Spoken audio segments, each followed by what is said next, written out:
আজকে আপনাদের সামনে এমন একটি ভিসার ইনফরমেশন নিয়ে হাজির হয়েছি যেটির অফিসিয়াল নাম হচ্ছে recognised seasonal employment limited visa. আসসালামু আলাইকুম গাইস, সকলকে আজকের ভিডিওতে সাদর সম্ভাষণ। গাইস, নিউজিল্যান্ড সরকার আমাদের মতো দেশগুলো থেকে কর্মী নিয়ে যাওয়ার জন্য প্রায় 200 কোম্পানিকে আওতাভুক্ত করেছে, আর এই কোম্পানিগুলো আপনাকে ডিরেক্ট নিউজিল্যান্ডে নিয়ে যেতে পারবে। আপনি যদি ভিডিওটি মনোযোগ সহকারে দেখেন তাহলে আপনি নিজে নিজে আবেদন করে 10 দিনের মধ্যে এই ভিসাটি নিতে পারবেন।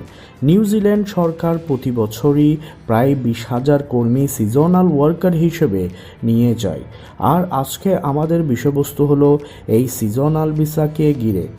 এই ভিডিওটি না টেনে দেখলে আপনি বুঝতে পারবেন কিভাবে এই ভিসাটি ম্যানেজ করতে হবে, কোন টাইপের জবগুলোতে অ্যাপ্লাই করতে হবে, ভিসা ফি কত টাকা, কি ডকুমেন্টস লাগবে, এই সব কিছু আপনার সামনে ক্লিয়ার হয়ে যাবে।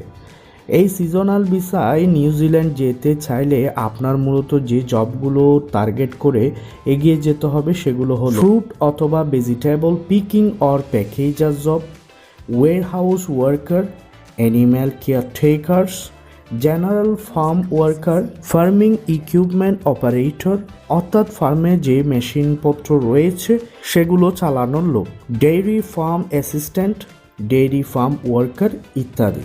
গাইস, বেশিরভাগ ক্ষেত্রে টিকিট, ভিসা, অ্যাকোমোডেশন, ফুড যাবতীয় খরচ কোম্পানি দিয়ে থাকে, তবে আমি বলবো আপনারা অবশ্যই বিমান ভাড়া ও ভিসা ফি হাতে রাখবেন, কেননা কদাচিৎ এটা আপনাকেই পরিশোধ করতে হবে।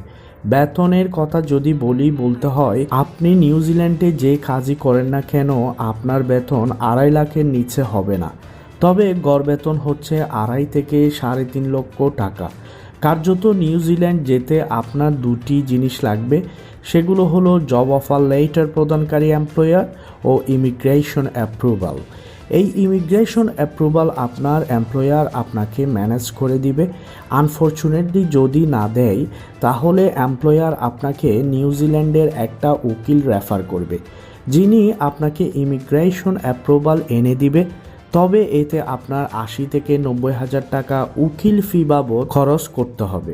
এতক্ষণে হয়তো আপনাদের মনে একটা প্রশ্ন উকি দিচ্ছে, সেটি হলো এমপ্লয়ার কোথায় খুঁজে পাবেন।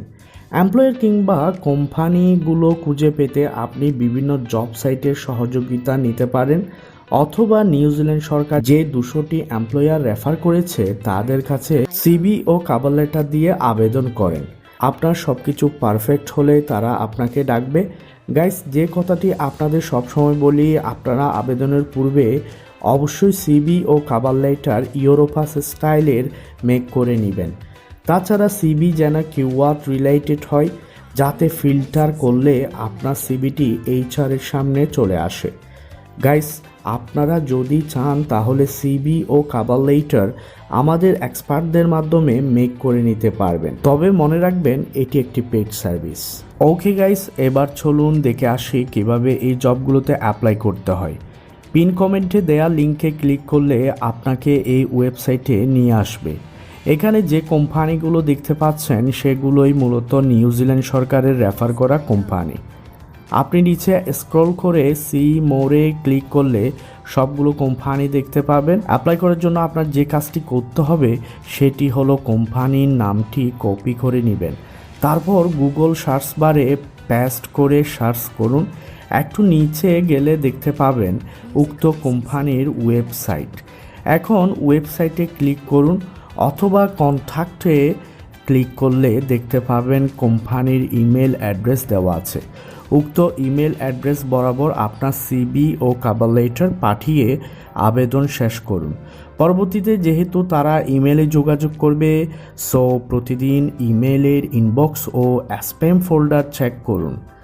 সো গাইস, আপনি যদি নিজেকে উপযুক্ত মনে করেন তাহলে আর দেরি না করে এখনই সিভি কভার লেটার দিয়ে আবেদনে ঝাঁপিয়ে পড়ুন। সকলের সফলতা কামনা করে আজকের মতো এখানেই সাইন আউট করছি।